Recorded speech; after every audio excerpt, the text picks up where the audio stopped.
Qual é a intenção e a expectativa que te move a estar aqui nessa noite? Qual é a intenção e a expectativa que te move da tua casa num dia como esse para estar aqui nessa noite? Porque devido à tua intenção e a expectativa que descansa no seu coração, será a resposta que você obterá da parte de Deus para aquilo que você veio ouvir da parte de Deus. Sabe que às vezes a gente sai de uma reunião como esta ou em algum outro lugar, nós saímos com a sensação de que nada aconteceu? É porque nós não viemos com nenhuma expectativa. É porque nós não viemos com nenhum desejo de receber algo de Deus. É porque muitas vezes nós viemos para um lugar de reunião somente porque somos religiosos e precisamos cumprir a nossa ida da igreja do domingo, porque senão o pastor vai ficar chateado comigo. Ou porque eu não fui nem uma vez ainda no domingo, eu tenho que ir no domingo pelo menos para dizer que eu sou crente. Se essa é a expectativa que nos traz, é melhor que nós não venhamos, sabe por quê? Porque nós não vamos alcançar nada. Mas quando nós viemos com uma expectativa correta a respeito do que Cristo tem para dar para nós, nós somos alcançados pelo Senhor. E até uma criança, ao falar conosco, pode ser usada pelo Senhor para trazer a palavra que Ele precisa falar conosco. É por isso que eu sempre digo, eu não desvalorizo as crianças, eu não desvalorizo quando elas falam. Esses dias nós estávamos no carro, vindo de 4 Barras, de uma visita. Eu me lembro que a Manu comentou algo comigo, nós estávamos conversando sobre outros assuntos. E a Manu começou a descrever um homem que estava caminhando ao lado do carro com uma espada bem grande, com uma faca grande. Eu falei, como que é, filha? Não, pai, quando nós estávamos indo para lá, esse homem estava aqui, agora ele está de novo. E a Dani continuou falando, eu falei, Dani, vamos ouvir o que ela tem para falar. Ela continuou falando, e eu falei, filha, descreve esse homem para o pai. Ela começou a descrever. Nós temos que parar para ouvir as crianças. Amém? Eu disse para a Dani, eu falei, a Manu está vendo um anjo. Foi um anjo que nos acompanhou na ida e está nos acompanhando na volta. Por algum motivo ele quis se revelar. Porque a mesma descrição que ela deu da ida, ela deu a descrição na volta. Ela disse, pai, bem naquela curva ali ele sumiu, mas depois agora ele apareceu de novo.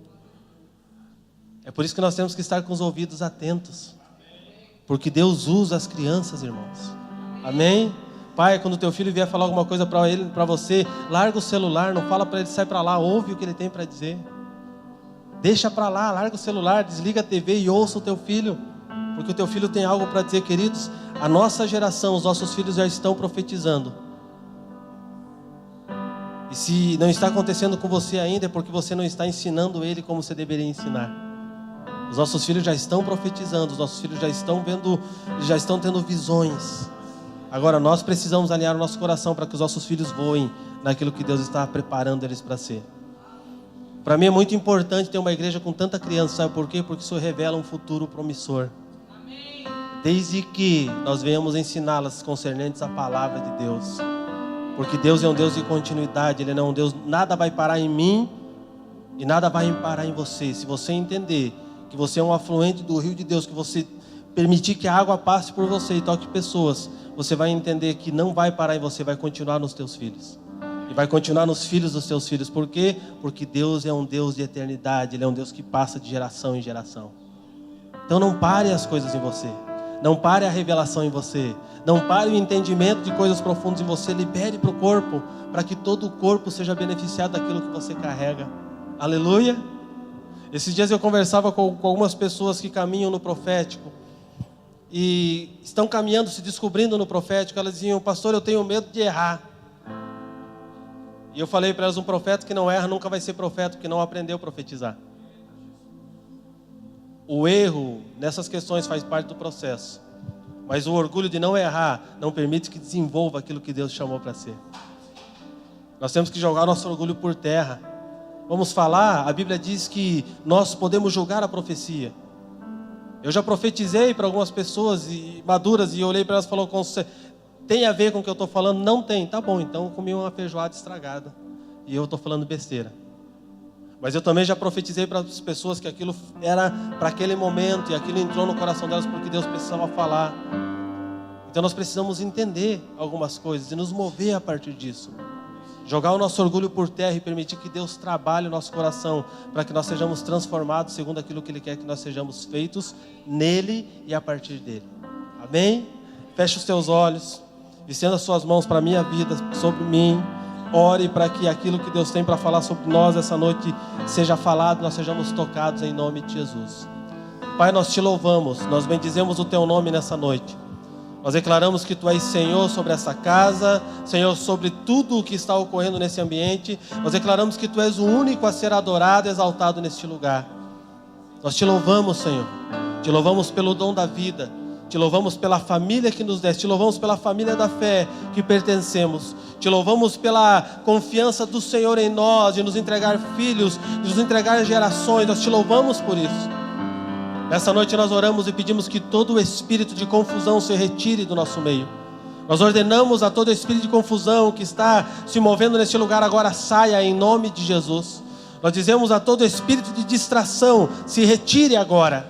Nós oramos para que a nossa mente seja levada cativa ao conhecimento da Tua Palavra, que nós sejamos levados cativos ao entendimento daquilo que Tu tens para falar, que nós não venhamos nos distrair, mas nós possamos estar com os nossos ouvidos atentos àquilo que Tu queres falar, para que nós possamos alcançar em Ti, em nome de Jesus, aquilo e a plenitude daquilo que Tu tens para as nossas vidas. Nós declaramos que Tu és Senhor sobre tudo e que toda honra e glória é para Ti, Senhor, neste lugar. Tu és o único digno a ser adorado e Tu és o único digno a ser exaltado. Todo levantar das nossas mãos, toda a glorificação dos nossos lábios, toda a glorificação a partir da dança é para Ti, porque tudo fazemos para Ti, em o nome do Teu Filho Jesus. Aleluia, glória a Deus. Sente-se, querido.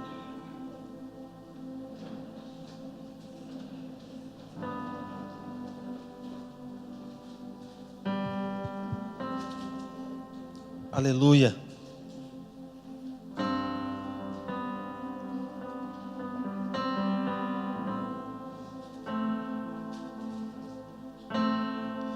Nós estamos vivendo dias em que o confronto muitas vezes se torna afronta, porque nós não sabemos receber o confronto com maturidade para sermos alinhados segundo o propósito de Deus.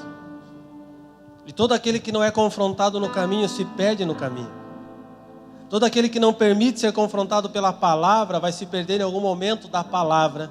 E quando nós nos perdemos da palavra, nós começamos a inventar coisas para nos manter naquilo que pensamos que era a palavra.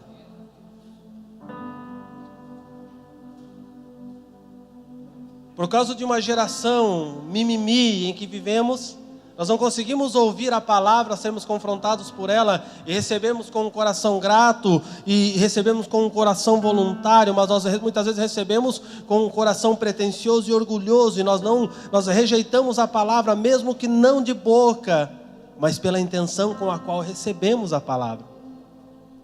E eis aí o fato de que muitos ouvem a palavra no mesmo ambiente que outros ouviram, e muitos não alcançam a resposta à palavra que ouviram, porque ouviram, mas não praticaram. Porque o fato de eu ouvir acerca das coisas de Deus não quer dizer que eu estou disposto a viver concernente o que Deus disse que eu tenho que viver.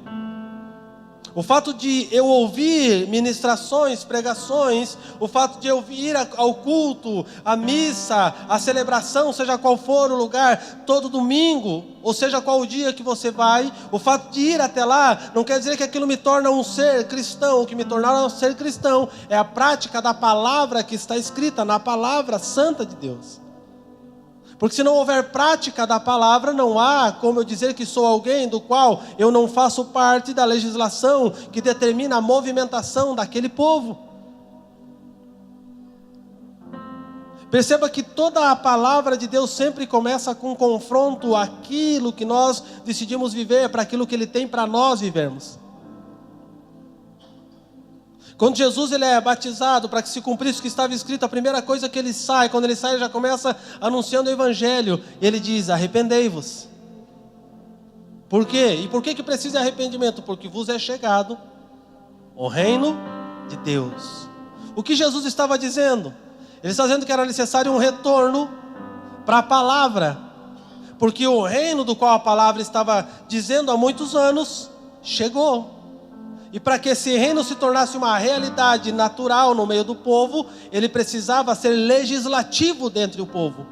E para que esse reino fosse legislativo dentre o povo, era necessário que o povo voltasse de novo à palavra. Perceba que o público para o qual Jesus estava ministrando a palavra era para o público judeu, era para o povo judeu. Ele falava para um povo judeu, do qual conhecia a palavra, as escrituras, conhecia acerca das profecias que falavam dele, de que ele viria. E a primeira palavra que ele cita é: arrependei-vos, porque vos é chegado o reino de Deus. Ele estava dizendo: o evangelho é esse, a partir do arrependimento, porque sem arrependimento não há legislação do reino sobre a vida das pessoas. Ninguém vive o reino de Deus sem que passe pelo caminho do arrependimento. Ninguém consegue alcançar e conhecer o plano que está escondido no coração de Deus, que é revelado pelo seu Espírito, sem que primeiro entre em um lugar de arrependimento. É por isso que toda a mensagem de Cristo é baseada em arrependimento, toda a mensagem de Cristo é baseada a olhar para as Escrituras, toda a mensagem de Cristo é baseada a retornar a lugares do qual o povo tinha se perdido. Durante o período em que Jesus prega o Evangelho, anuncia acerca do reino de Deus, ele anuncia aos judeus. Por quê? Porque primeiro ele veio para os seus. E a partir dessa construção, de um retorno, de um arrependimento, você vai perceber na continuidade das Escrituras que há uma grande colheita de pessoas que voltaram à prática das Escrituras. Não existe reino de Deus sem prática das Escrituras. É por isso que há uma confusão generalizada no meio do povo cristão, muitos falando acerca de reino de Deus, mas não sendo legislado pelo reino de Deus. Virou mais um modismo falar sobre reino de Deus hoje. Você pergunta para algumas pessoas que têm a vida toda torta, arrebentada, não cumpre com princípio nenhum, não honra pai, não honra mãe, não cuida da mulher em casa, não cuida dos filhos. Aí você pergunta para ele como é que está. Está no reino. Está no reino do seu umbigo, irmão. Está no reino, vivendo no reino. Que reino? O reino de Deus não é, porque o reino de Deus é justiça. O reino de Deus é amor, o reino de Deus é paz, o reino de Deus é juízo. E o que é justiça? Justiça são pessoas que andam concernentes àquilo que Deus deixou escrito. Justiça são pessoas que agradam a Deus não pelas suas falações, mas pela sua forma de se movimentar concernente à palavra. Há uns 15 anos atrás nós vivemos um modismo no meio cristão, e agora nós estamos vivendo um novo modismo. O modismo do reino. Há uns 15 anos atrás nós só agradava a Deus quando nós cantávamos de costa para trás, para o povo. Não posso olhar para o povo. Eu me lembro que em 99 teve um evento que começou aqui em Curitiba chamado Adoradores Sem Face. A princípio não era para ter face de ninguém, mas depois do primeiro ano que a coisa deu certo, irmão, era a briga para ver quem ia para o cartaz, o próximo Adoradores Sem Face. Começou a ter face o negócio. Porque bombou. Porque são modismos que não condizem com as Escrituras, querido. Nós não precisamos inventar nada, porque tudo o que precisamos fazer já está escrito. Mas perceba que nós gastamos mais tempo inventando coisas que não estão na legislação de Deus, do que esquadrinhando as Escrituras para viver o que está escrito. Nós perdemos tempo inventando modismos e condicionando pessoas a coisas que nós entendemos, mas que não está escrito, em vez de ler a palavra e viver o que está escrito. O Evangelho do Reino, ele é simples, mas ele é profundo. Você não via em Cristo alguém que complicava, mas você via em Cristo alguém que era simples, mas ao mesmo tempo ele era profundo naquilo que falava. Quando Jesus estava ministrando acerca das coisas concernentes ao reino de Deus, ao seu Pai, a sua vinda futura, tanto uma pessoa sem cultura alguma quanto um doutor conseguia compreender o que estava sendo dito. Sabe por quê? Porque ele estava falando concernente ao que estava escrito, porque o que está escrito é para entendimento de todos. A Bíblia não foi feita somente para aqueles que conhecem, que têm um grau elevado de conhecimento. A Bíblia foi escrita para todos aqueles que se disponham a se sujeitar ao que está escrito. O que traz revelação à minha vida é sujeição à palavra. O que faz com que eu entenda os oráculos eternos de Deus é quando eu compreendo o que significa arrependimento. Porque sem a compreensão clara acerca do arrependimento, eu não tenho como compreender e viver o Evangelho do Reino na minha vida. O Evangelho do Reino não começou agora com esse novo modismo. O Evangelho do Reino começou desde quando Jesus disse: arrependei-vos, porque vos é chegado o reino de Deus. Mas nós separamos um evangelho que o homem inventou do evangelho que Jesus pregou. O evangelho que nós muito tempo ouvimos só fala sobre uma graça, e às vezes uma graça que só traz desgraça. Porque uma graça que não é entendida traz só desgraça para as nossas vidas. Uma graça de pessoas irresponsáveis que não se sujeitam à palavra, porque afinal de contas ele já morreu por mim. Eu não preciso me fazer mais nada porque ele já fez tudo. Então vou sentar em berço esplêndido e esperar que as coisas aconteçam. Uma graça mentirosa que muitos de nós ouvimos dizendo que trabalho é problema, sendo que trabalho é bênção. Sabe aquelas piadinhas do Facebook que acontece de domingo para segunda? Amanhã é segunda-feira. Vamos lá, né? Ô, desgraceira. Segunda brava. Levantar depois do jogo do Brasil aí, Deus o livre. Por quê? Porque não entende que aquilo faz parte de uma vida devocional ao Senhor. Que o trabalho faz parte de uma vida inteira entregue ao Senhor. Porque aquilo que eu faço no meu trabalho, na minha casa ou na igreja, tudo é para a glória do Senhor.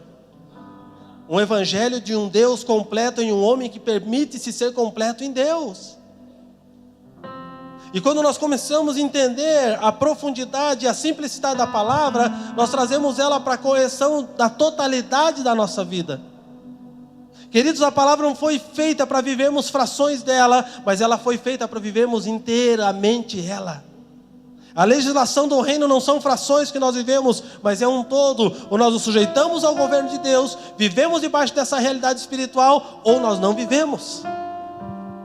Não tem como viver meia boca. Ou vive-se inteiramente para o Senhor, ou vive-se inteiramente para mim mesmo. Aqueles que não aceitam ser confrontados nesses dias pela palavra do Senhor, eles não estão aptos para manifestar o reino de Deus. Nós vivemos hoje um evangelho mediano de pessoas que não têm pastores, que andam sem pastores, que não tem ninguém que cuide do seu coração. Mas só porque tem um canal no YouTube que tem 10 mil seguidores, eles se acham pastores dos pastores. Crianças, meninos, que não têm fundamentação naquilo que estão falando, mas é moda. Não param para ouvir os anciões, os homens que já caminharam um pouco mais. Por quê? Porque nós vivemos na era do YouTube. Certa vez eu me encontrei com uma pessoa e nós começamos a conversar. Ele disse que ele era membro de uma determinada igreja. E eu falei, querido, que bênção, como é que é? Não, mas eu congrego pelo YouTube. Eu falei, cara, me explica isso, deixa eu tentar entender. Eu fui bem querido com ele. Deixa eu tentar entender isso, como? Não, a gente reúne lá, vai sentar no sofá, dá uns glórias, assiste o culto, aleluia, manda o dízimo e oferta todo mês, pastor, a gente é fiel. Mas por que você não vai? Porque na igreja não dá, pastor. O povo é difícil congregar, não dá, o povo é muito ruim, o povo complicado, viver na igreja não dá mais, a igreja está prostituída, está perdida. Aí eu falei para ele, você acha que essa que você está ouvindo todo domingo também não está? Só porque você não está lá, você acha que ela não está conforme você está dizendo? Só porque agrada o teu coração não está no meio do povo? Fala, querido, quando nós, seres humanos, entramos em alguma coisa perfeita, nós tiramos a perfeição dela porque nós somos imperfeitos. Não existe igreja fora do corpo. Não se congrega no YouTube. Se congrega no meio de pessoas diferentes, se afiando um ao outro. Isso é congregação. Eu falei, cara, se eu posso te dar um conselho, procura um lugar, não que te agrade, mas que te transforme. Se sujeita aos teus irmãos, porque a sujeição mútua é uma ordenança da parte de Deus para as nossas vidas. Sujeite-se ao corpo, porque o corpo vai fazer a diferença naquilo que precisa ser transformado em você. E por que essa geração escolhe viver dessa forma? Porque essa geração não quer ser confrontada por aquele a qual ele não olha de uma forma maior que ele. Por quê? Porque a religião desses dias ainda continua uma religião piramidal, olha-se de cima para baixo. E se almeja estar em cima, mas não se sabe o porquê que você quer chegar lá em cima. Deus precisa desconstruir essa mentalidade babilônica da cabeça da igreja. Deus precisa desconstruir essa mentalidade da qual não é bíblica. e que está embrutida, impregnada no meio da igreja. E se nós não nos submetermos à palavra, nós não vamos vivenciar um reino de transformação. Nós vamos viver mais um modismo que talvez daqui a 10 anos acabe. Mas deixa eu dizer para você, o reino de Deus não é moda. O reino de Deus não é comida e nem bebida. Ele já existe desde a eternidade, desde o princípio de todas as coisas. O reino de Deus, o evangelho do reino não começa em Cristo, começa no Éden. Cristo enfatiza aquilo, mas Abraão viveu aquilo. Moisés viveu aquilo. Davi foi o homem que vivenciou a graça mediante o que é o reino e sujeito às leis que legislavam o reino. Querido, a graça não nos dá direito de fazer o que queremos. A graça nos dá o direito de obedecer ao Senhor. A Bíblia diz que Ele nos alcançou. Sim ou não? E o que Ele fez depois de alcançar? Ele nos comprou e nos resgatou. Então, se você entende que algo comprado não se manda, você compreende que se você foi comprado, você tem que se sujeitar ao governo daquele que te comprou. Você consegue compreender isso? Então não existe uma graça que você faz o que quer, mas existe uma graça que você se entrega para que Ele faça na tua vida o que Ele quer. Percebe? A controvérsia de um evangelho corrompido. Ele te comprou por um bom preço, para quê? Para que você seja feito semelhante a Ele. Para isso que Ele te comprou. E se você compreende isso, você não vai viver mais a tua vida segundo o que você decide viver, mas você vai viver a tua vida segundo o que a palavra está dizendo. E se não houver uma mutualidade no meio do corpo, nós não vamos alcançar o propósito.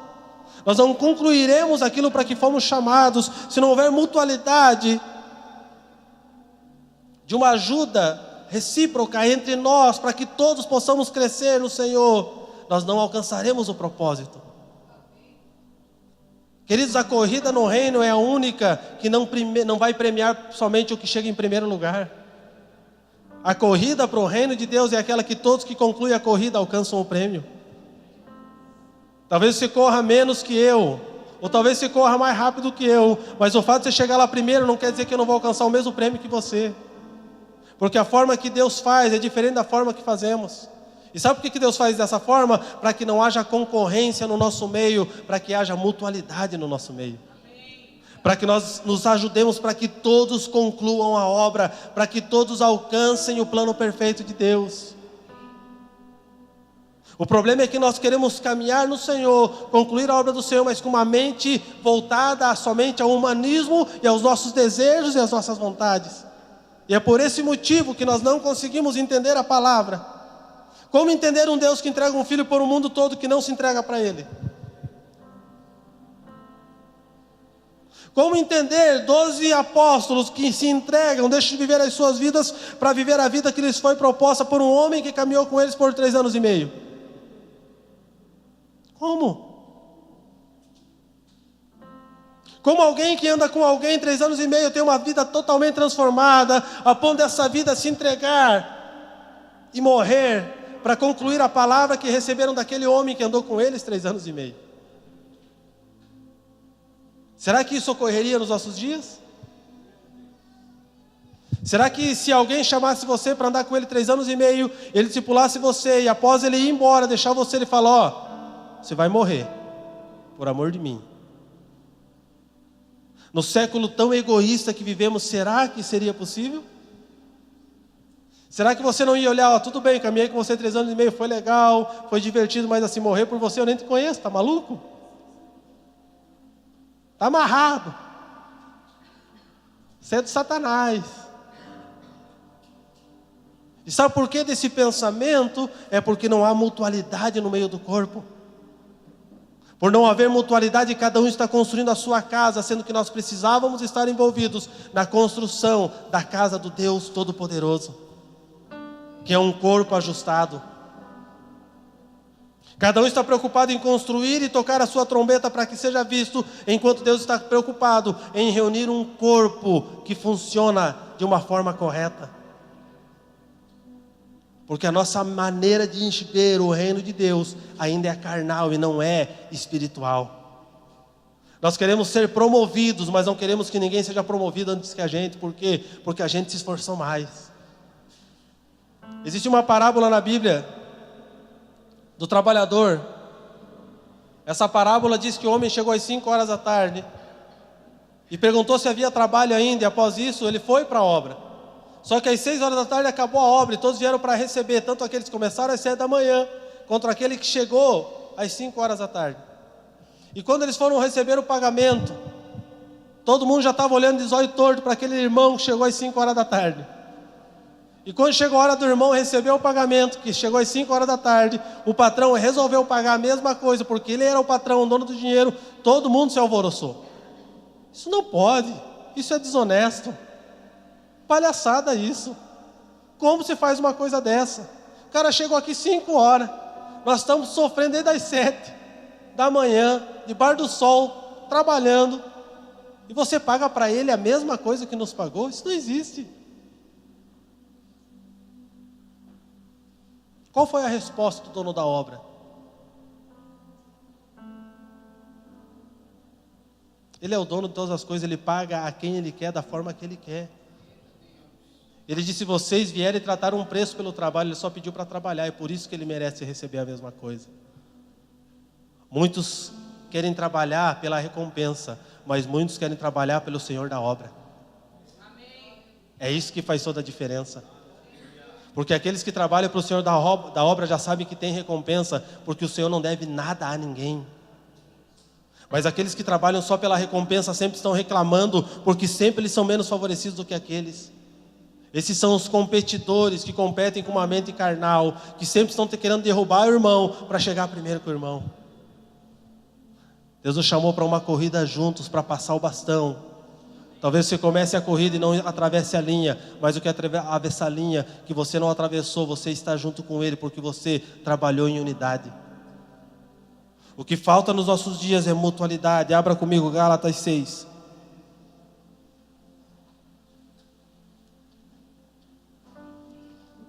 Gálatas 6, versículo 1. Fala sobre a mutualidade cristã esse texto. Eu quero tentar discorrer do 1 ao 12 com vocês.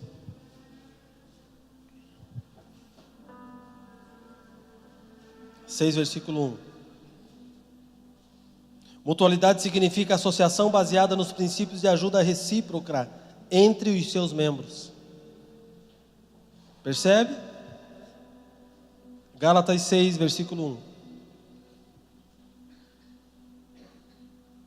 Irmão, se alguém for surpreendido em alguma falta, vós que sois espirituais, corrigiu-o com espírito de brandura, e guarda-te para que não sejas também tentado. O que o apóstolo estava dizendo aqui? Você precisa corrigir, mas você precisa corrigir entendendo que você está corrigindo alguém que faz parte do mesmo corpo que você faz. E quando ele fala sobre brandura, ele não está falando para você chegar e acabar com o teu irmão. Ó, seu pecador, você é a vergonha do corpo de Cristo. Já viu aquele irmão? Eu fui brando, pastor, eu fui brando, quase bati. Esse pecador, miserável, estragou tudo que a gente estava fazendo. Mas sabe qual a raiz dessa palavra brandura dentro desse contexto? Significa gentileza, bondade e humildade. Significa que quando você for corrigir o teu irmão que pecou, você tem que ser gentil, bondoso e humilde. Por quê? Para que você também não seja tentado a cair no mesmo lugar que ele caiu. Já percebeu que nós somos bons em apontar o pecado do nosso irmão e querer ser brandos na carne com o nosso irmão? Queremos, não, pastor, tem que afastar. Pecado tem que afastar, pastor. Só afastar eu saio da igreja. Sai, miserável. Sai, porque você não aprendeu o amor de Deus ainda. Não, porque o cara aprontou, então corrige ele com brandura, porque você não está imune de cair no mesmo lugar que ele caiu. E quando nós fazemos dessa forma, nós exercemos a brandura da forma correta, somos humildes na correção. Sabe o que nós estamos trazendo? Estamos trazendo para nós graça da parte de Deus. Quando eu corrijo um irmão com brandura, eu ganho o coração dele, mas quando eu corrijo ele com raiva, eu perco o coração dele. É por isso que nós não estamos aptos a corrigir ninguém, sem que primeiro nós venhamos aprender a amar o nosso próximo como a nós mesmos. Na sequência diz o seguinte aqui: levai as cargas uns dos outros, e assim cumprireis o quê? A lei de Cristo. A igreja dos nossos dias está disposta a levar as cargas uns dos outros? Ou a igreja dos nossos dias está naquele ditado, farinha pouco, meu pirão primeiro?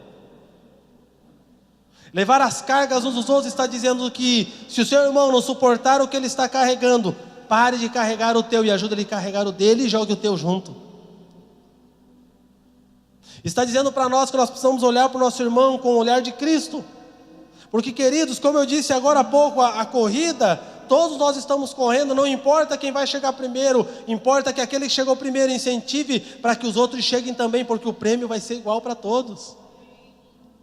O fato de eu chegar primeiro na corrida não me dá o direito de sobrepujar aquele que não chegou, mas me dá a responsabilidade de ensiná-lo o caminho para que ele chegue. É por isso que Deus me deu algumas coisas que não deu a outro. Para quê? Para que aquilo que eu tenho sirva aquilo que ele não tem. Se eu não compreender que eu devo levar as cargas uns dos outros, eu não vou cumprir a lei de Cristo. Qual é a lei de Cristo? É a lei do reino. Quer descobrir a lei do reino? Leia Mateus 5, 6 e 7. Se você ler, você vai compreender o que é a lei e a legislação do reino. Ela está ali. Porque se alguém julga ser alguma coisa não sendo nada, a si mesmo se engana. Sabe o que o versículo 3 está falando? Sobre a prepotência de muitos. Não, eu sou melhor que você. Eu sou bom. Eu estou triste porque ninguém reconhece que eu sou melhor que você e sou bom. E aí eu fico chateado. Por que eu fico chateado? Porque eu não consigo levar a tua carga. Porque eu sou melhor que você, eu tenho que chegar primeiro para que todos vejam que eu cheguei primeiro. É porque ainda caminha com uma mentalidade carnal e não com uma mentalidade transformada. Porque quando a nossa mentalidade é transformada, nós sabemos que a alegria do Senhor é que todos cheguem ao conhecimento pleno da sua palavra. Não é para alguns, mas é para todos. Até que todos cheguem ao pleno conhecimento da palavra de Deus. E como que todos chegam ao pleno conhecimento da palavra de Deus? Quando a igreja entende e vive uma vida em mutualidade, quando a igreja se ajuda para que aqueles que não entenderam venham entender de alguma forma. Nós não podemos correr uma corrida sozinho, nós temos que correr uma corrida como corpo. Existe o mais fraco, sim, mas existem os mais fortes que podem suportar o fraco. Em uma linha de guerra, quando se encontrava um ponto fraco, o que se fazia no ponto fraco?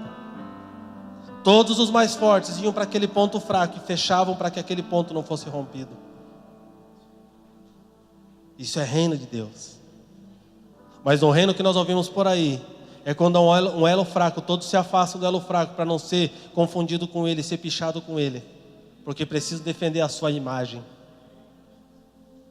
Sendo que no reino de Deus, se há um elo fraco, todos se unem para que aquele elo fraco se fortaleça e caminhe e conclua e cumpra o propósito. Porque isso é a mutualidade. Mas prove cada um seu labor e então terá motivo de gloriar-se unicamente em si e não em outro. Sabe o que o Paulo está dizendo aqui? Que nós não devemos nos gloriar pelos nossos acertos, colocando o erro dos outros para a exaltação do meu acerto. Está dizendo bem assim, não se glorie porque você acertou mais que o outro, expondo o outro que errou. Mas se você se glorie pelo teu acerto, se glorie dentro de você mesmo. Você não precisa mostrar para ninguém, mas prove cada um seu labor e então terá motivo de gloriar-se unicamente em si e não em outro. Sabe quando nós nos gloriamos no outro? É quando nós pegamos o outro para apresentar as nossas coisas boas. Sabe aquele negócio, o Ivan é mais barrigudo que eu. Justifica o fato de eu ter barriga? Não, mas eu precisei expor a barriga dele para dizer que a minha é menor. Por mais que seja uma verdade. Né, irmã? Por mais que seja uma verdade, mas não quer dizer que eu possa usá-la para meu benefício. Cada vez que eu exponho alguém em benefício, em detrimento daquilo que eu preciso crescer, eu não estou sendo glorificado. Pelo contrário, estou revelando um coração corrompido, que está preocupado em subir, nem que tenha que matar o irmão. Só que a palavra diz bem assim, se tem algo para se gloriar, não está dizendo para você não se gloriar. Glorie-se em você mesmo. E como que eu me glorio em mim mesmo? Senhor, obrigado. Obrigado porque eu consegui. E o fato de eu conseguir me dá autoridade no reino do Espírito para fazer o meu irmão que não conseguiu chegar lá também. Eu conheço o pecado dele, mas eu não vou usar o pecado dele para expô-lo, para que a minha glória de não pecar seja exposta de uma forma mais bonita. Percebe o que a palavra está dizendo aqui? Porque cada um levará o seu próprio fardo. Está dizendo o que aqui? Que cada um dará conta dos seus feitos ao Senhor. Cada um de nós dará conta dos nossos feitos. Resumindo o que está escrito aqui: cuide de sua vida. E se possível, ajude alguém a vencer aquilo que você já venceu. Cada um de nós dará conta do quê? Do nosso próprio fardo. Cada um de nós tem que se comprometer em levar o nosso próprio fardo. Por quê? Porque nós estamos construindo algo em nós, mas que não é para nós, é para um corpo. Você precisa entender a mutualidade do reino de Deus. Você precisa compreender a pluralidade do reino de Deus. Tudo aquilo que você vence não é para a tua glória, é para a glória do corpo. Tudo aquilo que você alcança não é para você se glorificar, mas é para que seja glorificado o corpo. Toda a revelação que você tem que alguém não teve, ela serve para alinhar o corpo e não para te levantar, para você ser melhor que alguém. Nós precisamos urgentemente nesses dias entender a mutualidade. Nós vemos um tempo de muitos mestres, mas muitos mestres de si mesmo. Não sei se você já sentou com alguém que disse: cara, descobriu uma coisa assim doida, fenomenal. A revelação, ó, do céu, direto. Conta. Não posso contar. Posso porque não é tempo, você é muito imaturo para ouvir. Não vou falar, não vou compartilhar o conhecimento com você. Ó, irmão, faz que nem eu, vai orar, vai estudar, Deus vai falar com você. Cabeção, Deus falou com você porque você faz parte do corpo. E se Deus falou com você, é para se comunicar ao corpo acerca daquilo que Ele te falou. Não é para você guardar para você se achar o bonzão. Você, às vezes, cara, você faz parte do mesmo corpo que eu. E nós ficamos ali se achando: não, eu sou bom mesmo. Você leu, ó, li esse texto aqui e entendi uma coisa que ninguém entendeu. Palavra para domingo. Mensagem pronta. Aí chega no meio dos irmãos e fala: irmão, o que você entende desse texto? Essa pergunta é terrível. Porque o cara já tem alguma coisa para contrabater aquilo que você vai falar. Quando alguém chegar para você e perguntar, com aquela prepotência: irmão, o que você entende desse texto aqui? Faz que nem eu falo: não entendo nada, irmão. O que você entendeu? Explica para mim. Explica para mim, irmão. Você é bom. Você é o cara. Me explica que eu vou aprender com você.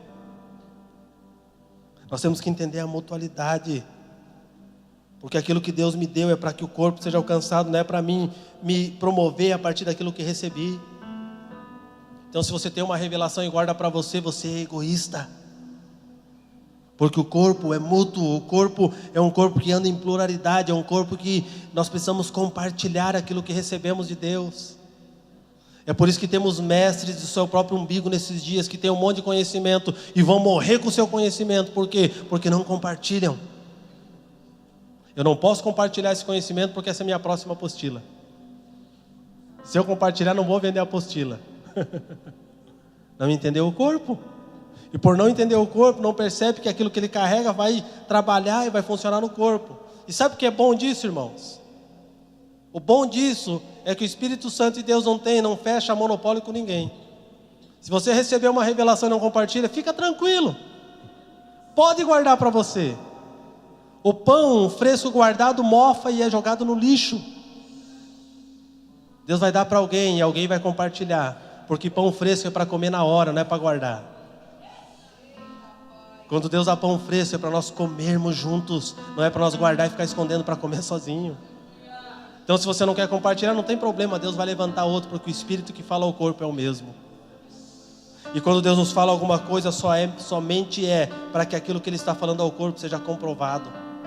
Quando Deus usa um profeta para liberar uma palavra, não é porque o profeta teve a revelação suprema, soberana de tudo que ninguém teve. O profeta está comunicando aquilo que Deus está falando ao corpo, e o corpo reconhece, porque o profeta está comunicando aquilo que já tinha sido comunicado pelo Espírito.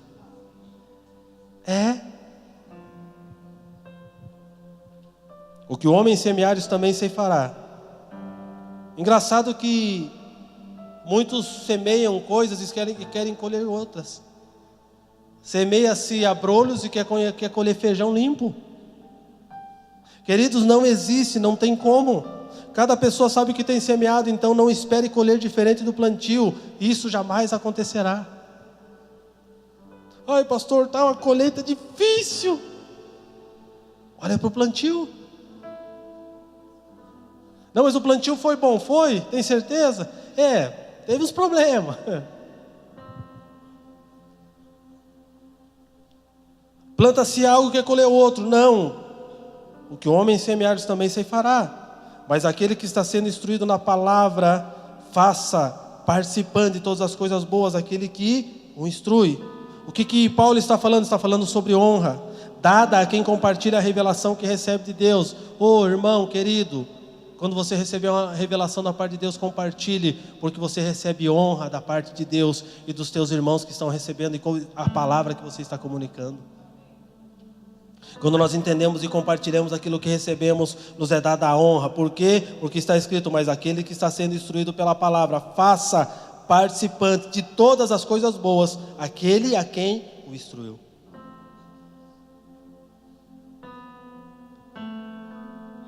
Existem no meio cristão como é que é o nome daquele negócio lá que tinha aquele joguinho?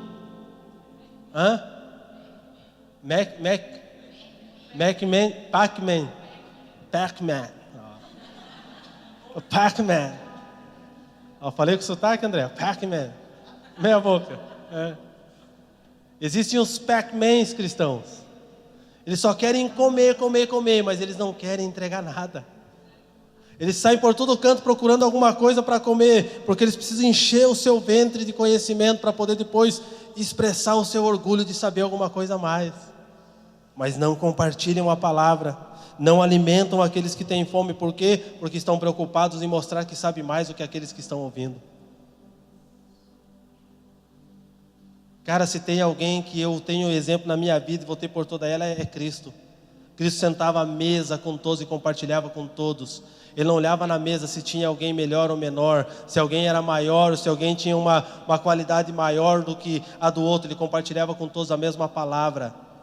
O que fazia a diferença é que cada um dava a resposta da palavra que recebeu segundo aquilo que estava no seu coração. Nós não podemos escolher as pessoas que nós vamos compartilhar. Nós temos que compartilhar aquilo que nos foi entregue. Não vou falar para o irmão porque o irmão não entende. Quem é você para julgar o teu irmão? Se o Espírito é capaz de revelar a ele a palavra. Eu me lembro que há uns 4 anos atrás eu estava preparando uma palavra para um culto de domingo. Eu me lembro que foi muito profunda aquela palavra. Há uns 4 anos. E eu falei: Deus, isso aqui é muito, não dá para dar uma comida dessa aqui agora. É muito pesado, esse povo não está pronto não. Se eu pregar isso aqui ninguém vai entender, vai dar maior B.O. Vou ter problema. Deus falou para mim: a tua única preocupação é receber, e a minha é fazer com que eles entendam, então entregue. Você não julga se eles vão entender ou não, você julga aquilo que eu permito você julgar. Nós olhamos para as pessoas e não enxergamos como Deus vê, porque nossos olhos só vê o aparente, mas Cristo vê o coração do homem. Às vezes na aparência nós olhamos: não, esse irmão não está pronto, às vezes ele está melhor que você, mais pronto que você. Porque na simplicidade dele, a profundidade de vida com Deus.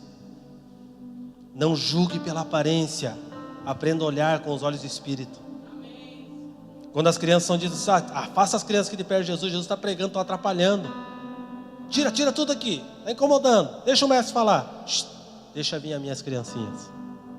Jesus era tão fera, ele era um cara tão fera, que ele pegava uma situação difícil, que com certeza gerou um desconforto no meio ali. Imagina os discípulos: sai daqui, criançada. Os pais: não toca no meu filho não. Jesus pega uma situação tão adversa e fala bem assim: deixa vir a mim os pequeninos, por quê? Porque deles é o reino dos céus. E a partir daquele exemplo mal dos discípulos, ele gera uma palavra boa. Por quê? Porque Deus pega uma semente ruim e transforma ela em uma boa árvore. É só você olhar para você e eu olhar para mim. Sementinha difícil, coisa ruim. E Deus ainda pega um cara como eu e começa a dar uma melhoradinha. Por quê? Porque Ele é hábil naquilo que Ele faz. É por isso que sempre a nossa forma de funcionar, a nossa forma de tomar decisões, a nossa forma de caminhar em detrimento da nossa vida, ela precisa estar toda ela alinhada na palavra de Deus. Porque nós não vamos viver por aí fazendo coisas erradas e tendo que corrigir as coisas no caminho. Nós vamos andar no caminho correto. A palavra diz, esse é o caminho. Qual? O caminho do Senhor. Então o que você tem que fazer? Ande nele. Porque senão a gente vai ficar parecendo aquelas pessoas que vivem uma vida. Sabe aquele cara que compra um GPS do Paraguai, aquele bem sem vergonhinha, de R$30, e bota no carro, e quer que o GPS dê o destino certo? E fica bravo com o GPS, mas não quer pagar mais 30 para atualizar. O GPS tem 15 anos que está lá. E aí toda hora tem que fazer conversão. Faça o retorno, faça o retorno, faça o retorno. Eu me lembro que há uns 9 anos atrás eu comprei um GPS com uma tela que parecia uma televisão. Eu estava voltando de um lugar, era meia-noite. E esse lugar me levou para uma estrada de chão, irmão, que eu nunca andei na vida. E eu indo, sabia que não era, meu GPS está falando. Acabou a estrada, no meio do nada eu tinha que fazer o retorno. E pensa num cara que orou por aquele GPS aquele dia. Pense num churrasco mal passado. Eu estava assim naquela hora, carne pura, saindo sangue. E por quê? Porque eu quis economizar R$20 para não atualizar o meu GPS. O que isso quer dizer com isso, pastor? Quer dizer que se você andar no caminho do Senhor, você não vai precisar ficar vivendo a vida de retorno. Simples. Invista na palavra, invista a tua vida em conhecer os caminhos do Senhor. Você não vai precisar viver uma vida de arrependimento dia após dia. Porque arrependimento significa retorno. E por que não? Porque eu já me arrependi em Cristo e caminho na sua palavra, no seu caminho. É isso que Deus espera de uma igreja madura. Não vos enganeis, de Deus não se zomba, pois aquilo que o homem semear, isso também ceifará. Porque o que semeia para a sua própria carne, da carne colherá corrupção, mas o que semeia para o Espírito, do Espírito colherá vida eterna. A pergunta dentro desses dois textos é: em que temos investido o nosso tempo de plantio? Em que temos investido o nosso tempo de plantio? O que estamos plantando nesses dias? Porque aquilo que eu estou plantando vai determinar em qual área eu vou alcançar profundidade. Se eu tenho plantado no Espírito, eu vou ser profundo no Espírito. Mas se eu tenho somente plantado na carne, eu vou ser profundo na carne. Você pode ser profundo nas duas coisas, mas a qual delas vai dar para você a colheita verdadeira? Eu posso ser profundo em muitas coisas, mas se eu não me aprofundar no Espírito, no conhecimento da verdade da palavra, eu não vou colher vida eterna. Agora a pergunta é: o que eu quero colher? Querido, você não chega em um terreno e joga qualquer semente para ver o que vai dar. Você sabe o que está plantando. Você não chega em um terreno. Quem já plantou alguma vez aqui na vida? Levanta a mão. Só eu? Quem já usou aquele negócio lá de plantar milho? É doido aquilo lá, né? Sei que você olha naquela roça e você vê que não acaba nunca. Acaba a semente, mas não acaba a fileira. Você vai começar às 7 horas da manhã e fala: até o meio-dia eu fiz tudo. Fez uma linha, filho, tem mais umas 20 para fazer. Eu não sou tão velho assim, é que agora que mudou um pouco. Mas para que eu lance a semente, primeiro eu sei qual semente eu estou colocando no meu plantador. Eu sei qual semente que eu estou lançando na terra. Eu não posso lançar qualquer semente. Vou jogar um negócio e vamos ver o que vai dar. Quando nascer a gente descobre. Não existe isso. Então não queira colher aquilo que você não plantou. Você vai colher aquilo que você está plantando. Se você não se aprofunda na palavra, se não tem vida de oração, se você não ama o próximo, se você não vive uma vida de mutualidade, se você é egoísta, você vai colher essas coisas. Se você está preocupado com o teu próprio umbigo, somente com a tua vontade, somente com o teu recurso, e para tudo você tem uma boa desculpa, se prepare. Vai chegar o tempo da colheita. E nesse dia, você vai ter que pegar todo aquele trajeto e colher de novo. Porque a roça é tua e você precisa arrancar a semente que você lançou para plantar outra. Esse é o processo da colheita. Agora, se eu olho para a terra, querido, sempre Deus vai nos dar uma terra boa para o plantio. Porque é Ele quem dá a terra ao homem, mas é o homem quem prepara a terra para lançar a semente. Uma certa feita, eu não me lembro onde está escrito na Bíblia, mas alguém chega e começa a reclamar, acho que é um dos cantos de Asafé, é isso, né? Ele começa a reclamar e fala bem assim: Deus, por que que o ímpio tem? Por que que o ímpio consegue? Por que que o ímpio pode? Por quê? Por quê? Tipo nós, quando estamos orando. Não sei por quê. Eu sirvo a Deus, eu sou bom, eu sou o cara, eu sou maravilhoso. O Senhor não vive sem mim. E comigo não dá certas coisas e o cara dá tudo certo. Mas a Bíblia também diz que o sol, ele nasce para o justo e para o injusto. A chuva, ela cai para o justo e cai para o injusto. Cada um dará conta de si, acerca daquilo que tem plantado e tem colhido. O mesmo sol e a mesma chuva que cai para mim, cai para você. Que cai para o justo, cai para o injusto. Mas cada um determina o que vai colher. Por quê? Porque cada um determinou o que plantou. Então não reclame de uma colheita ruim se o teu plantio foi um plantio desleixado. Se nós estamos investindo em coisas que vão nos levar à profundidade em Deus, é impossível que nós não venhamos colher dessas coisas.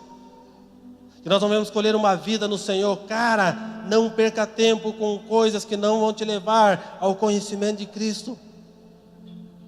Pare de investir o teu tempo naquilo que é passageiro e comece a investir o teu tempo naquilo que é eterno. Quando Paulo fala que nós devemos estar orando em todo o tempo, ele não estava dizendo para você deixar o teu trabalho, se trancar num quarto, viver uma vida de orando lá, separado de todo mundo. Não era isso que ele estava dizendo. Ele estava dizendo que você precisa viver aquilo que você lê, porque oração é fazer aquilo que está escrito. E orar todo o tempo, em todo o tempo dar resposta aos céus acerca da minha conduta como homem caminhando nessa terra. Eu vou sair pela manhã, vou para o meu trabalho, vou trabalhar, mas o meu trabalho vai glorificar Cristo, por quê? Porque eu vou honrar Cristo através daquilo que estou fazendo. Então eu estou dando uma resposta de oração ao Senhor. São coisas que nós precisamos compreender, porque aquilo que plantamos é aquilo que vamos colher. E não nos cansemos de fazer o bem, porque a seu tempo ceifaremos, se não desfalecermos. Queridos, o fazer o bem precisa ser algo natural na vida de um cristão. Eu só desfaleço se a minha intenção em fazer o bem está corrompida, esperando retribuição de quem foi abençoado pela minha atitude. Faça ao Senhor e não desfalecerá. Sabe por que ele deixa claro aqui? E nós não nos cansemos de fazer o bem, porque a seu tempo ceifaremos. Ele deixa claro, se não desfalecermos, porque conforme a forma que eu faço é a forma que eu vou ser retribuído. Eu ajudei, eu abençoei, eu investi tempo, eu investi recurso, e agora só me deu problema. Você fez para quem? Para Ele ou para o Senhor? Você fez para Deus, irmão? No seu tempo você vai ser recompensado, fica tranquilo. Se você dá 10 reais para alguém no sinaleiro, o que ele vai fazer com aquilo não importa, importa que está cumprindo o princípio da esmola. Ponto. Não, mas vai usar droga, vai usar, vai beber. Lá atrás era da mesma forma. Cumpra o princípio, não se preocupe com qual vai ser o resultado, porque senão você vai ficar sempre desfalecendo pelo caminho. Você vai ajudar as pessoas sempre movido na intenção de ser reconhecido, e isso não vem do Senhor. Toda ajuda que eu dou a alguém, eu preciso dar a alguém como se eu estivesse dando a Cristo. Por quê? Porque eu estou fazendo por Cristo e para Cristo. E é por Cristo que eu serei recompensado e não pela resposta positiva ou negativa de alguém. Se alguém der uma resposta positiva àquilo que você está fazendo, o bem que você está semeando, glória a Deus. Mas se der uma negativa, também glória a Deus. Por quê? Porque você glorificou o nome de Deus na atitude de fazer o bem que te veio à mão. Nós ficamos frustrados muitas vezes porque estendemos as mãos para as pessoas e na sua grande maioria elas não são pessoas que vão dar uma resposta positiva. Se nós não aprendemos esses dias a viver com a ingratidão, nós seremos uma igreja doente e enferma, uma igreja amarga e difícil de se conviver. Eu não suporto o crente rancoroso, irmão. Eu não suporto um cristão de cara fechada. Por quê? Porque nós temos que ser alegres em todo e qualquer momento.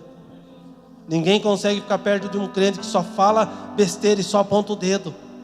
Não, porque você está fazendo isso, vai para o inferno. Você está fazendo... Não, porque isso aí é tudo pecado, tudo do diabo. Satanás vai te pegar. Pegou você já, está usando tua língua, né? Por isso que você sabe que vai pegar. Sendo que eu preciso amar o meu irmão, ser mutuamente com ele, ensinar o caminho do Senhor para ele. E se ele não fizer nada do que você falou, não tem problema. Ao seu tempo você colherá aquilo que você plantou bem. Porque ele vai escolher se quer viver, a palavra não quer. Mas você precisa falar e não criticar. Ah, pastor, eu falo para todo mundo acerca da palavra, mas ninguém me ouve. É que a forma que você comunica não é coerente com aquilo que você está falando. Como assim? Porque a tua forma de comunicar é agredindo a pessoa e não amando ela. Eu posso falar uma verdade que vai aproximar, eu posso falar uma verdade que vai matar. Depende da forma que eu falo a verdade. Eu me lembro eu não lembro do sonho inteiro, não lembro da parábola inteira, mas eu vou falar por cima. Que um rei teve um sonho que ele perdeu todos os dentes da boca. Ele ficou preocupado com isso. Ele chamou os sábios para revelarem o sonho dele. Fala para mim o que eu sonhei, o que aconteceu, porque eu estou preocupado. Estou sem dente, não, estou com dente ainda, mas o sonho foi muito real.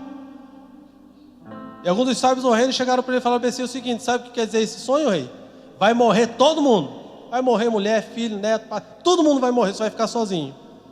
Vai perder todo mundo, vai ficar desdentado, vai ficar só você. O rei olha para aquele sábio e fala: mata tudo esses ignorantes. Mata, não quero mais esses caras no castelo. Passou de um dia para o outro, ele chamou outros sábios, porque ele teve o sonho, falou: preciso que alguém me revele esse sonho, porque eu estou preocupado com esse sonho. E chegou um sábio perante o rei, um que não tinha aparecido na primeira vez, poupou a vida. Ele chegou perante o rei e falou: ó rei, o seu servo vai lhe dizer o que significa esse sonho. Você terá uma vida muito longa, você viverá mais que todos os seus, você alcançará um grande reinado, o teu reinado será tão grande que a tua família não vai acompanhar você. Você vai viver tanto tempo que a tua esposa vai falecer no caminho, os teus filhos vão falecer no caminho, e só você vai governar sobre a nação. E quando você perceber, você vai estar sozinho. Por quê? Porque você teve uma vida muito mais longa que os teus. O rei olhou para esse sábio e falou: uau, eu vou viver tudo isso mesmo? Vai, você vai ter um reinado muito longo, você vai chegar em lugares que ninguém chegou, o teu reinado vai ser o maior de todos. Recompensa o sábio, dá ouro para ele, dá riqueza para ele, dá uma capa para ele, dá uma boa casa para ele, coloca ele para morar perto de mim. A pergunta é: os dois falaram a mesma coisa, sim ou não? Mas a forma de comunicar faz toda a diferença. Os dois falaram a verdade, mas a forma que eles comunicaram a verdade deixou a coisa diferente. Nós queremos, não, porque eu estou falando a verdade. Eu não disse que você não está falando a verdade. Eu disse que precisa falar a verdade banhada de amor. Porque uma verdade sem amor gera sentença contra si próprio. Nós queremos apontar os dedos, não, porque esses mundanos, tá? Você mora em Marte, então. Irmão, essas coisas têm que sair do nosso alfabeto. Ah, porque mundano, agora tá piadinha, a Copa é do mundo, né? Tá louco. Cada coisa que me aparece. A Copa é do mundo, então se eu sou crente eu não vou ver a Copa. Ah, irmão, vai orar. Eu falo, é cada coisa que... Você vive em Marte então, né? Não vive no mundo. Eu estou no mundo, mas não sou do mundo. Por quê? Porque eu trago um reino dos céus para o mundo. O mundo, queridos, é o quê? É o nosso ambiente de trabalho. Sabe por que Deus nos colocou no mundo? Para que nós possamos transformar o mundo segundo aquilo que Ele sonha que o mundo seja e que será. Então não fuja do mundo, porque Deus te plantou no mundo para ser a diferença no mundo. Ah, eu não quero esse ambiente de trabalho mais, está louco, está difícil. Se Deus te colocou aí é para você transformar esse ambiente. Mas reinando desse jeito, sendo chato desse jeito, você não vai transformar nada. E aí no final das contas você vai falar: glória a Deus que me mandou embora. Glória a Deus nada. Te mandou embora porque nem eles se aguentaram. E na verdade você estava lá para transformar um ambiente, para ser diferença. Nós precisamos entender a palavra, queridos. E não nos cansemos de fazer o bem, porque a seu tempo ceifaremos se não desfalecemos. Por isso, enquanto tivermos oportunidade, façamos o bem a todos, mas principalmente os da família da fé. Não adianta nós fazermos um monte de coisas lá fora se não sabemos sequer as necessidades dos nossos irmãos que fazem parte da mesma família. Sabe aquelas pessoas que aqui não tem disso, é só lá na China, no Brasil isso não acontece, que chegam para você: não, porque eu faço, eu aconteço, eu fiz, eu destruí, eu levantei, eu ajudei, eu fiz essa semana assim, detonei, irmão, tem isso, tem aquilo, tem aquele outro, fiz isso, fiz, Tá. E os família da fé, como é que estão? Você sabe como é que eles estão vivendo? Você conhece as necessidades deles? Você sabe se eles estão comendo bife que nem você todo dia? Você sabe se eles não estão precisando de um abraço porque eles estão enfermos e precisam de alguém que o levante nesse momento de enfermidade? Você sabe como que estão os filhos deles, o casamento deles, como que está a comunhão deles com os pais deles? Você sabe como é que eles estão? Não. Então tudo que você fez é inválido. Porque se você não começar a partir da família que você caminha, tudo que você faz fora só é para teu ego, somente para o teu orgulho ser acariciado. Se eu caminho em um ambiente que eu não conheço a necessidade do meu irmão que senta ao meu lado e não sei o nome dele, eu preciso rever o meu conceito de evangelho. Eu preciso rever porque não é o evangelho da palavra. Se o meu irmão precisa pedir ajuda para alguém que não seja os da casa que ele congrega, é porque a casa que ele congrega está totalmente fora do princípio da palavra. Não adianta eu fazer um monte de coisa lá fora, se os meus irmãos que sentam ao meu lado estão padecendo. Deus não nos chamou para viver uma vida de individualismo. Deus nos chamou para vivermos uma vida de mutualidade. Você já se perguntou se você sabe o nome do irmão que está sentado do seu lado hoje? Talvez você não saiba por quê, porque você não se dispôs a chegar até ele. Não, pastor, é que ele é muito carrancudo. Irmão, eu tenho uma cara feia, cara de brabo. As pessoas chegam para mim e depois me conhecem. Nossa, pastor, você tem uma cara de ruim. Dava até medo de falar com você, mas depois, quando você chega assim, fala assim, querido, fala, nossa, ele não é bravo. Estávamos numa reunião do presbitério semana retrasada em São Paulo. E aí um dos pastores que estavam lá falou bem assim, Isaías, vou te confessar um pecado. Eu falei, lá vem. Falou, rapaz, quando eu olhava para tua cara, achava que você era um cara brabo pra caramba. Tem a cara de brabo, assim, de cara, aquele cara. Mas quando você chegou, me deu um abraço, falou, querido, como você está? Eu falei, desmontei, irmão. Que a cara é feia, mas o coração é bom. Então não olhe se a cara do teu irmão é feia, irmão. Abrace ele até que a cara dele fique bonita. Entenda que você está ali para quê? Para despertar nele amor. Queridos, nós não vamos romper lá fora. Entenda isso, escute o que eu estou falando. Nós não vamos romper como igreja lá fora, sem primeiro romper aqui dentro. Nós não vamos conseguir dar resposta lá fora, sem primeiro darmos respostas aqui dentro. Não adianta eu querer abençoar um monte de gente lá fora, se eu não sou capaz de ajudar o meu irmão a colocar gasolina para vir para a igreja no domingo. Ah, não tem gasolina? Bem feito. Ficou passeando, eu vi as fotos no Facebook. Estava no shopping ontem, hoje não tinha gasolina para ir para a igreja. Glória a Deus que ele foi para o shopping passear com a família, irmão. Agora abençoa ele, ajuda ele para ele estar com você aqui, com a família da fé juntos. É muito egoísmo no meio do corpo. Como que um corpo pode falar que conhece um Cristo de amor se vive somente para o seu umbigo? Não adianta nós fazer um monte de coisa lá fora, se há necessidade no nosso meio, nós somos hipócritas. Não adianta nós darmos sopa, darmos comida, não adianta nós resgatarmos as pessoas da rua, se dentro da nossa casa nós nos cuidarmos uns dos outros, nós somos hipócritas. Agora, se nós estamos fazendo a tarefa de casa, cuidando dos outros aqui, nós temos autoridade para fazer lá fora, e todo o recurso necessário para fazer lá fora virá, porque Deus glorifica a sua palavra e honra a sua palavra. Nós precisamos ser uma igreja que vive em mutualidade. Vede com letras grandes os escrevi do meu próprio punho. Sabe o que Paulo estava dizendo aqui? Eu quero que essas letras gritem para vocês entender o meu desespero, para que vocês compreendam.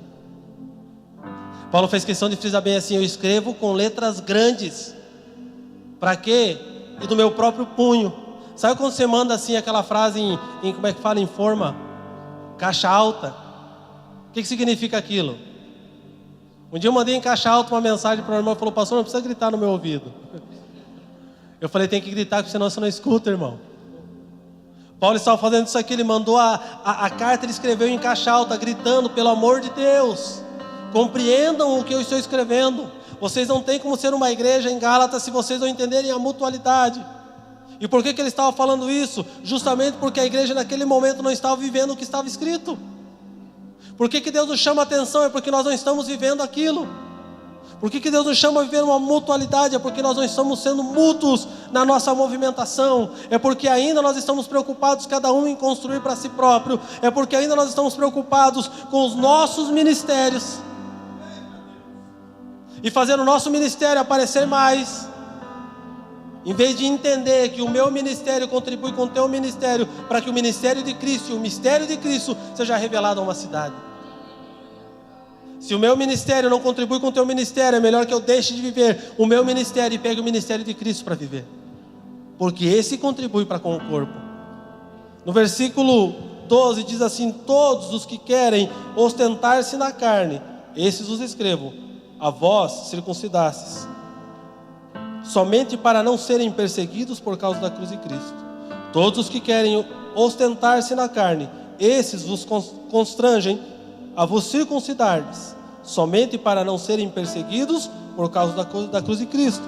Paulo está dizendo aqui: todos que te chamam para defender as suas verdades pessoais estão preocupados em impor aquilo que acreditam e não em defender o evangelho, mesmo que isso lhes cause percas. Todas as pessoas que se aproximam de você para ostentar as coisas que estão fazendo, é porque na verdade eles estão preocupados em mostrar para você que eles são melhores que você.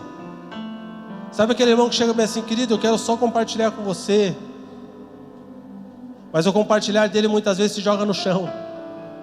Aí depois você está no chão, ele fala: viu, falei para você, você tem que me seguir, irmão. Anda comigo que você brilha. Anda comigo que você brilha, porque eu sou o cara. Só que para andar comigo você vai ter que fazer essas coisas aqui. Era aquela turma que estava se envolvendo no meio dos gentios, dos cristãos. Eu até acho legal o que Paulo está falando para vocês. Legal, querido Paulo, gente boa, já andou com a gente lá. Gente fina ele. Mas assim, para vocês ficar bom, para vocês serem os caras que nem a gente, vocês precisam circuncidar. Porque assim, tem umas coisas que se vocês não forem circuncidados, vocês vão ser perseguidos. E se vocês forem circuncidados, vocês não vão ser perseguidos. Vocês vão fugir de morrer. Então não vão oferecer uma coisa para vocês salvar a vida de vocês. E a Bíblia fala que aquele que perde a sua vida por amor de mim, salva ela. Mas aquela que salva ela, que não seja por amor de Cristo, perde ela. Será que havia contradição no ensinamento daqueles que tentavam persuadi-los a dizer que aquilo que Paulo estava falando não era verdade? Todas as pessoas que querem tê-lo por escravo, elas sempre vão persuadir você nas coisas que você tem o coração propenso. Não adianta você chegar e falar: não, eu fui iludido, fui enganado. Não, irmão, ele só serviu para você a comida que você estava com fome de comer. Ele só deu para você aquilo que você estava desejando. Satanás só pode agir na nossa vida mediante aquilo que damos para ele. Se ele oferece pratos para nós e nós nos alimentamos disso, é porque havia um desejo no nosso coração de consumir aquilo. Quando Eva toca no fruto, é porque ela desejou o fruto. Quando pecamos, é porque primeiro desejamos o pecado.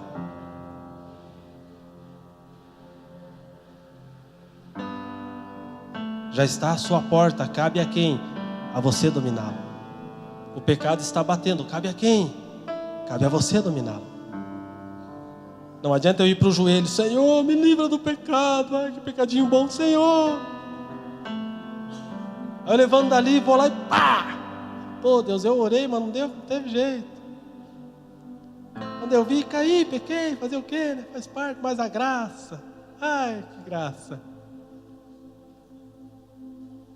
Cabe a mim dominar. Por quê? Porque eu tenho autoridade para isso. É eu quem digo: o pecado se retire daqui. Porque cabe a mim dominá-lo. Queridos, nós transferimos muitas coisas que na verdade nós precisamos se responsabilizar por elas. Nós temos o costume de transferir pecado, transferir erro, culpar as pessoas pelo nosso erro. Na verdade, isso é síndrome de Adão. Quando Deus chega para Adão e fala para Adão: o que você fez, Adão? Onde você está? Foi a mulher. A mulher que você me deu. Se não me desse essa mulher, eu estava de boa, não tinha comido o fruto. Por que a mulher pecou? Porque você foi um mau marido e não ensinou a tua mulher o que você tinha que ensinar. Por que a tua mulher estava com um tempo para desejar o fruto que não deveria comer? Porque você estava preocupado assistindo o jogo do São Paulo. Passando a tarde inteira no sofá, em vez de amar a tua esposa, em vez de se entregar por ela. E depois ela pecou. Por que ela pecou? Porque você pecou no cuidado com ela. A síndrome de Adão, sempre nós encontramos alguém para culpar do nosso pecado, porque nós não somos homens o suficiente de assumir os nossos erros. Sabe por que a Bíblia fala que Davi era um homem segundo o coração de Deus? Quem já leu sobre Davi aqui? Davi congregaria na tua igreja perfeita? Sim ou não? Mas a Bíblia diz que Davi era um homem segundo o coração de Deus. Será que a religião dos nossos dias permitiria que Davi pegasse o microfone e pregasse? Será que permitiria Davi pegar um instrumento e começar a tocar uma canção na hora do louvor? Será? Eu acho que não. Porque a religião dos nossos dias se acha melhor que todas as outras que já se passaram. Mas a mesma podridão que tinha lá atrás continua embutida em nós, que é um orgulho de nos acharmos melhor do que os outros. Davi foi um homem segundo o coração de Deus, porque todas as vezes que ele errou, ele olhou para dentro dele e falou: a culpa é minha. Eu errei, eu desejei, eu sabia que não deveria fazer, mas eu escolhi descumprir o mandamento. Eu estou aqui, seja feito conforme o plantio. O maior problema de muitos de nós é que nós vamos para o Senhor não por arrependimento, nós vamos para o Senhor por remorso. E toda a pessoa que tem remorso, ele sempre, a sua oração é escolhendo desculpas, em vez de olhar para dentro de si e falar bem assim: eu errei. E quando nós terminamos a oração, nós olhamos para Jesus e falamos bem assim: se sentiu culpado, né? Porque você não me ajudou. Se Jesus fosse andar por sentimento, no final de muitas orações ele ia começar a chorar, falar: a culpa é minha. Porque tem oração tão convincente que é capaz de fazer isso. Mas graças a Deus que Jesus não é e não caminha por sentimento, ele caminha por propósito. As nossas orações precisam mudar, porque se nós assumirmos os nossos erros, olharmos para dentro de nós e olharmos que nós colaboramos para aquele plantio e nós vamos colhê-lo, as coisas vão mudar na nossa vida. Não escolha culpados. Absolva no seu coração aqueles que você culpa. Assuma o erro. E Deus vai olhar para você e vai dizer: encontrei um homem segundo o meu coração. Pare de transferir culpa, irmão. Comece a entender a mutualidade do corpo. Você é mais forte, suporte o mais fraco. Você tem mais recurso, ajude aquele que não tem. Você sabe mais, ensine aquele que sabe pouco. Você teve revelação de algo, compartilhe para que alguém seja alcançado pela revelação que você teve. Você teve a graça de poder ter mais estudo, mais ensino, mais educação, compartilhe com aquele que não teve. Você sabe a solução de alguma coisa que o irmão está se batendo para fazer? Contribua para que ele consiga fazer. Ajude. Mutualidade, corpo, família. Isso é que Deus espera de nós. Um corpo que se movimente com uma mente sã e sadia, que contribua para o todo e não se preocupe somente com o seu umbigo. Nós somos uma igreja de indivíduo. O indivíduo não simboliza uma igreja, mas um corpo simboliza uma igreja. Eu não sou igreja fora do corpo. Não existe igreja fora do corpo. Porque o cabeça é do corpo, e se eu sou fora do corpo, eu não sou igreja. Que o Senhor desperte em nós esses dias a mutualidade em nosso coração. Que o Senhor desperte em nós esses dias o amor pelo nosso irmão e pelo nosso próximo. Que o Senhor desperte em nosso coração nesses dias a responsabilidade de assumir o que erramos. Que as nossas orações não sejam de orações que tentam convencer a Deus de que Ele está errado, mas as nossas orações sejam orações de pessoas que realmente se arrependeram. Que chegam para o Senhor e falam: Senhor, eu errei, eu escolhi errar, o prato estava ali, eu comi porque eu quis, porque eu sabia que eu podia dizer não. E se eu comi, tudo bem, me ajuda agora, porque eu sei que a colheita vai vir. E é nesse momento que o corpo entra em ação. Irmão, ajudar quem está bem é fácil. Comer na mesa do rei é bom. Eu quero ver você ir lá, buscar o cidadão que está perdido, manco, jogado em um canto, e colocar na mesa para comer com você. É isso que faz toda a diferença no corpo de Cristo. É para esse momento que Deus chamou a igreja. É para pegar aqueles que precisam e carregá-los para que eles se assentem à mesa juntamente conosco. Esse é o propósito do Evangelho. O propósito do Evangelho é levantar o moribundo. O propósito do Evangelho é curar o enfermo. O propósito do Evangelho é trazer conhecimento àquele que não tem entendimento. O propósito do Evangelho é fazer com que todos os corações venham convergir para o Cristo. Esse é o propósito. Se nós não entendermos isso, nós vamos viver uma vida de individualidade. Uma vida em que cada um de nós vai estar preocupado com o seu próprio umbigo. E não adianta nós dizermos que somos igreja, se não vivemos as primazias da igreja de Cristo. Se não formos um corpo mútuo, se não ajudarmos o nosso irmão nas suas necessidades. Se alguém pecou, corrija-o com brandura e amor, mas traga ele de novo para o corpo de Cristo. Ele não quer vir, é a escolha dele, mas a tua tem que ser lutar para que ele se levante. Sirva a mesa para o moribundo, por mais que ele não esteja vestido a caráter como você, mas prepare ele, porque a mesa é para todos. Não escolha com quem você vai se sentar, se sujeite ao processo, porque os moribundos nos ensinam a humildade. Se nós não aprendermos essas coisas com Cristo, nós não vamos conseguir desenvolver o Evangelho concernente ao que Cristo fala. Se coloque de pé.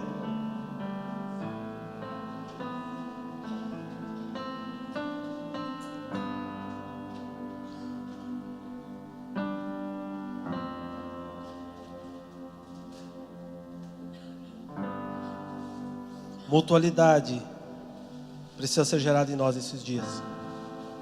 Mutualidade precisa ser um princípio da nossa vida. Mutualidade precisa ser uma das coisas que norteiam a nossa forma de caminhar. Mutualidade precisa existir em nós para que haja reciprocidade, para que todos nós possamos contribuir uns para com os outros, para que o corpo todo seja sarado. Cristo é o cabeça, mas o corpo se movendo da forma certa é a cura. Nós precisamos nos curar uns aos outros em amor. É muito fácil nós estarmos juntos com aqueles que nós nos alegramos e estamos sempre com eles, porque nós criamos uma afinidade. Mas nós precisamos sair de um lugar de afeto para um lugar de propósito hoje. Não ande só com quem você tem afeto, ande pelo propósito. A mesa do Senhor sempre foi pelo propósito. Ele se assentou com pecadores e publicanos e se assentou com doutores da lei. Porque para ambos ele tinha uma palavra. Porque ele acreditava que o Evangelho era para todos. Nós precisamos acreditar nesses dias que o Evangelho é para todo homem. Não é para uma classe seleta. O Evangelho de Cristo, o Evangelho do Reino foi dado a todo homem. E a nós foi dado a incumbência de anunciá-lo. Não por palavras vãs, mas por vida vivida acerca daquilo que a palavra nos transformou. Não dá mais para falar de coisas que não estamos dispostos a viver, queridos. Nós precisamos nos dispor a viver a palavra, para depois falar da palavra. Se você não foi transformado pela palavra, não fale ainda. Primeiro seja transformado. Porque o que vai mudar as pessoas à tua volta é a vida que você está vivendo, e não a palavra que você está falando. Mas agora, quando a minha vida estiver de acordo com a palavra que eu falo, essa transformação virá por meio de Cristo. Por quê? Porque eu sou uma verdade da palavra que estou confessando. Feche os teus olhos. Eu quero orar com você mediante essa palavra nessa noite. Pai, nós te louvamos pela palavra, a qual, Senhor, falamos, a qual ministramos e a qual fomos ministradas por ela. A nossa oração é que o Senhor desperte em nós, na igreja de Cristo, Senhor, nessa cidade, nessa igreja local, nessa casa que se reúne como parte do teu corpo na cidade hoje. Eu oro para que o Senhor desperte em nós um espírito mútuo, um espírito verdadeiro, um espírito reto. Eu oro para que o Senhor desperte em nós o que está escrito em Gálatas 6, Senhor. Eu oro para que nós possamos olhar uns para os outros e não condenar os nossos irmãos, mas poder estender a mão para que eles possam alcançar um lugar de vitória também, Senhor. Eu oro para que os nossos corações sejam, Senhor, disciplinados pela Tua palavra. Eu oro para que os nossos olhos não vejam conforme a carne vê, mas eu oro para que nós possamos ter os olhos do Espírito para ver como o Senhor vê. Eu olho para que a nossa mente seja transformada, para que o nosso coração seja transformado, para que o nosso entendimento seja transformado, porque só assim a nossa intenção será correta. Eu oro, Pai, para que nós não venhamos mais nos mover para mostrarmos o quanto somos bons, mas nós possamos nos mover para Te apresentar o quanto Você é perfeito. Porque sabe aonde, Senhor, nós apresentamos a Tua perfeição? É quando conseguimos ser um com aqueles que são diferentes de nós, Senhor. Ah, meu Deus, quando nós entendemos alguns segredos do Teu Evangelho, nós vamos conseguir Te apresentar para o mundo. Ó Senhor, nos ensina uma vida de propósito, nos tira de uma vida de afeto, Senhor, e nos coloca em uma vida de propósito. Ensina-nos a caminhar e a viver os nossos dias concernentes à palavra que o Senhor deu para cada um de nós. Ensina-nos a servir sem sequer esperarmos ser servidos. Ensina-nos a dar sem esperar a devolução. Ensina-nos o Teu coração, instrui acerca do Teu coração. Dai-nos o Teu coração para que possamos viver segundo a Tua palavra. Eu oro para que sobre nós venha, Senhor, um espírito, Senhor, de mutualidade. Eu oro que sobre esta casa venha um espírito, Pai, em que um esteja preocupado com o outro, para que todos sejam alcançados pelo Senhor e todos sejam, Senhor querido, tomados pela Tua glória. Eu oro para que haja sabedoria e conhecimento entre todos, desde o menor até o maior, para que todos sejam a resposta para esses dias. Eu oro para que o Senhor mude a mente e a intenção do coração de muitos, para que em tudo o que façamos para que o Teu nome seja glorificado. Em o nome de Jesus, essa é a minha oração, pela minha vida e pela vida dos meus irmãos. Aleluia.